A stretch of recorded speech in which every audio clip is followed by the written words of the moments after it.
আজি ৰাতিপুৱা গেছত টাৱা বহাই লৈছোঁ আৰু টাৱা বহোৱাৰ এটা ৰিজন হ'ল কালিৰে এটা ব্ৰেড আনি থোৱা আছিলে। চ' দুখনমান ব্ৰেড থৈ দিয়া হৈছিল। মায়ে কৈছিল যে কাইলৈ তই হেৰি বনাবি, ব্ৰেড ট'ষ্ট বনাবি। চ' ব্ৰেড ট'ষ্ট বনাবৰ কাৰণে ধুনীয়াকৈ মই বেছিকৈ পিঁয়াজো কাটিলোঁ আৰু ধনিয়াও কাটিলোঁ বোলো ভালকৈ বনাম। বাট ঠিকে আছিলে, এইখিনিলৈকে ঠিকে আছিলে, কিন্তু সেই উল্টাবলৈ লওঁতে কেনেটো লাগিল নহয়।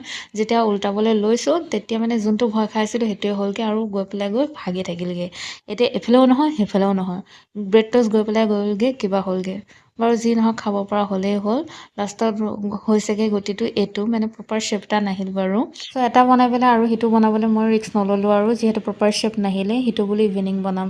চ' এয়া মোৰ ব্ৰেড ট'ষ্ট বনাই হৈ গ'ল আৰু এই শ্বেপটো হৈছে এনেকুৱা। বাৰু দেখিবলৈ বেয়া লাগিলেও খাই কিন্তু বেয়া লগা নাই। আৰু লগত মোৰ একাপ লাল চাহ, যিটো লাগিবই। এই লাল চাহ কাপ নহ'লে একদম দিনটো যে মোৰ আধৰুৱা তেনেকুৱা নিচিনা লাগিছে। আৰু এইয়া লগত এটা আছে বুন্দিয়া লাডু। চ' দিনটো মিঠা যাওক বুলি এটা মিঠাইও খাই লৈছোঁ।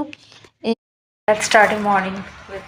আজি ভগৱানৰ দৰ্শন হ'ল। মায়ে আলু দিয়ে দিছিলে, কিন্তু দুটাহে খালে, বাকী এইটো নাখালে বাৰু। ভাত খাই আহিলোঁ। Here is my medicine time.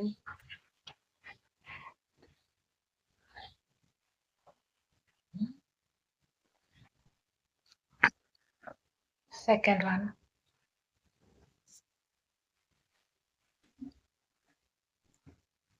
ভাত পানীকেইটা খাই পেলাই যেতিয়া মোবাইলটো স্ক্ৰল কৰি মই ভাবি আছোঁ যে এছাইনমেণ্ট লিখিব আছে, তাৰপিছত ভাবিছোঁ যে চবতছে বৰিং কামটো কৰাৰ আগতে মই চবতছে ভাল লগা কামটো কৰিলোঁ আৰু এই প্লাণ্টছকেইটাত পানী দিলোঁ।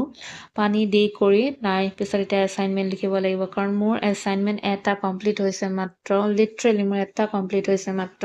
ইমান দিন লিখি আৰু একদম লিখিবলৈ মন নোযোৱা হৈছে, কি ক'ম আৰু 4টা পেণ্ডিং আছে। ইমান বৰিং কাম কৰাৰ পিছত এবাৰ পেট পূজা কৰি ল'লোঁ আৰু ইভিনিং চাহ আজি দুবাৰ খালোঁ, এটা চিংৰা দি আৰু এয়া যোনটো ব্ৰেড ট'ষ্ট বনাব আছিল সেয়া।